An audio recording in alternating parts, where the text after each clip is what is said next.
Hello everyone. आज हम लोग देखेंगे भारत के सबसे बड़े बैंक का फाइनेंशियल रिजल्ट आया है। और रिजल्ट ऐसा वैसा नहीं, काफ़ी शानदार आया है। और all kudos to all the employees, क्योंकि आगे अभी हम लोग देखेंगे कि एम्प्लॉयज़ घटे हैं फिर भी बिजनेस ग्रोथ हैम्पर बिल्कुल भी नहीं हुआ है और इवन बहुत ज़्यादा बढ़ा है। आई थिंक एसबीआई को एम्प्लॉयज़ को रिक्रूट करना चाहिए सो दैट और भी तेज़ी से ये बैंक बढ़ सके। तो सबसे पहले हम लोग देखेंगे कि Q4 रिक्वायरमेंट क्या थी एसबीआई की for 15 days PLI, 10 days PLI और 5 डेज PLI। ये रिक्वायरमेंट थी। 31,218 करोड़ इसको चाहिए था 15 डेज के PLI के लिए फॉर द एम्प्लॉयज़। 27,033 करोड़ चाहिए था फॉर 10 डेज PLI और 5 डेज PLI के लिए 22,847 करोड़ चाहिए था। इसने अचीव किया है 28,748 करोड़। तो 12% के हिसाब से ऑपरेटिंग प्रॉफिट बढ़ी है। तो 10 दिन का PLI for SBI employees. Congratulations to everyone. और SBI ने इसके बावजूद कि एम्प्लॉयज़ घटे हैं फिर भी इसने एम्प्लॉयज़ पर बिजनेस और बिजनेस पर ब्रांच प्लस मार्केट रिटेंशन और ग्रोथ सभी में छक्का मारा है। और अब इसके पैरामीटर्स देखते हैं क्या क्या बाहर निकल के आया है। इसका टोटल बिजनेस बढ़ के हो गया है 88,83,612 करोड़।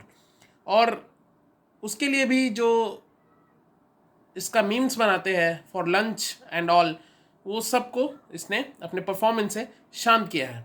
और इसका सारा श्रेय जो उसके एम्प्लॉय है उनको जाता है, क्योंकि कठिन परिस्थितियों में कैसे बैंकर्स काम करते हैं उसके बावजूद भी इतना अच्छा रिजल्ट देना तो एम्प्लॉय का ही देन है।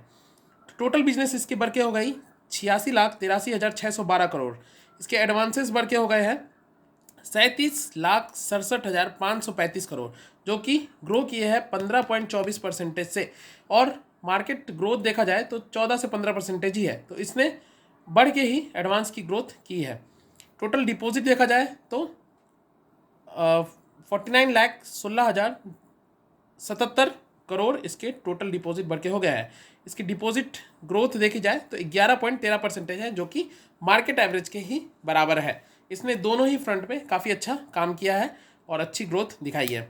नेट प्रॉफिट देखी जाए पूरे साल की तो 61,077 करोड़ इसकी नेट प्रॉफिट हुई है। ऑपरेटिंग प्रॉफिट देखी जाए तो 93,797 करोड़ इसकी ऑपरेटिंग प्रॉफिट हुई है, which is near by 1 lakh crore का ऑपरेटिंग प्रॉफिट इसने दे दिया। नेट इंटरेस्ट मार्जिन देखा जाए तो 3.28% है, जो कि हेल्दी ही है।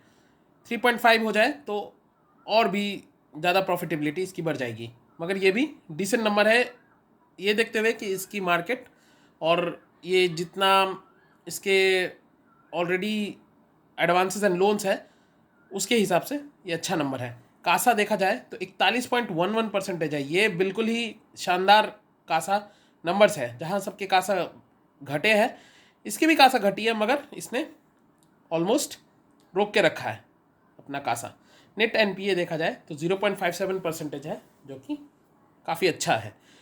टोटल कस्टमर देखा जाए तो इसके कस्टमर 50 करोड़ से ज़्यादा इसके कस्टमर बेस हो गए हैं। और ये बैंक बस पैसों वालों के लिए ही काम नहीं करती है, ये बैंक भारत के सभी वर्गों के लिए काम करती है और सभी के लिए अच्छा कर रही है।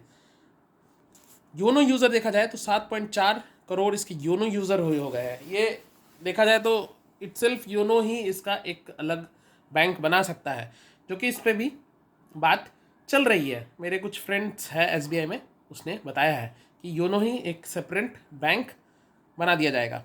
टोटल ब्रांचेस देखी जाए तो 22,542 ब्रांचेस है इसकी। ATMs देखे जाए तो 63,580 ATMs है। CSP देखी जाए तो कस्टमर सर्विस पॉइंट, जैसे BC होते हैं वैसे CSP होती है। CSP देखी जाए तो इसको 82,932, काफ़ी अच्छा नंबर है ये। टोटल एम्प्लॉयज़ 2,32,296 एम्प्लॉयज़ है इसके, जो कि लास्ट ईयर थे 2,35,858। जहाँ बिजनेस इतने मल्टीपल परसेंटेज से ग्रो कर रही है 12%, 15%, मगर एम्प्लॉयज़ घट रहे हैं।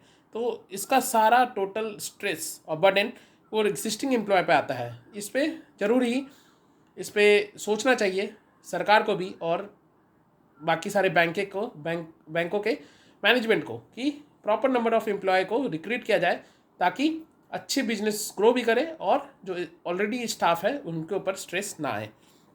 प्रॉफिट पर एम्प्लॉय भी बढ़ के 26.20 करोड़ की हो गई है, पहले 21.23 करोड़ की थी। बिजनेस पर एम्प्लॉय भी देखी जाए तो 34.10 करोड़ की है, जो कि लास्ट टाइम 29.78 करोड़ की थी। So that's it for SBI। Thank you.